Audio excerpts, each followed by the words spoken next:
மெட்ராஸ் ஹைகோர்ட்டின் அலுவலக உதவியாளர், தோட்டப் பணியாளர், சோப்தார் போன்ற பணியிடங்களுக்கான எழுத்துத் தேர்வு நாளை நடைபெற உள்ளது. ஸோ அதுக்கான கரண்ட் அஃபேர்ஸை பற்றி தான் பார்க்க போகிறோம். நடப்பு நிகழ்வுகள் 2025. ஃபர்ஸ்ட் ஒன், இந்தியாவின் முதல் பயணி ரயில் மும்பை டு தானே இயக்கப்பட்டது. பஹல்காம் பயங்கரவாத தாக்குதல் ஜம்மு காஷ்மீரில் நடைபெற்றது. இந்திய பாகிஸ்தான் சிந்து நதி ஒப்பந்தம் 1960 கையெழுத்தானது. தமிழ் வார விழா பாவேந்தர் பாரதிதாசன். 2025 2026 இந்திய பொருளாதார வளர்ச்சி 62%.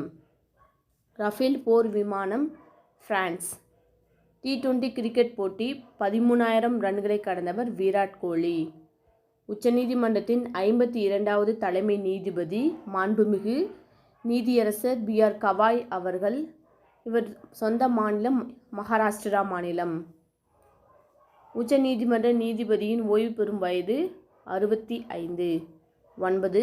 காவலர் தினம் செப்டம்பர் 6.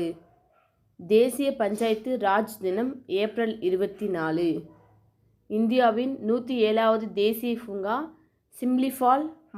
சிம்லிபால் மாநிலம் ஒடிசாவில் அமைந்துள்ளது. ஸோ கண்டினியூஸாக சேனலை பாருங்கள். அடுத்தடுத்த வீடியோ உங்களுக்கு கரண்ட் அஃபேர்ஸ் போடும். இது மட்டுமே உங்களுக்கு படித்தா போதுமானது. தெரிஞ்சவங்க யாராவது ப்ரிப்பேர் பண்ணியிருக்காங்க, மறக்காமல் வேலை வழிகாட்டி சேனலை அவங்களுக்கு ஷேர் பண்ணி சப்ஸ்கிரைப் பண்ண சொல்லுங்கள். தேங்க்யூ ஃபார் வாட்சிங் வேலை வழிகாட்டி சேனல்.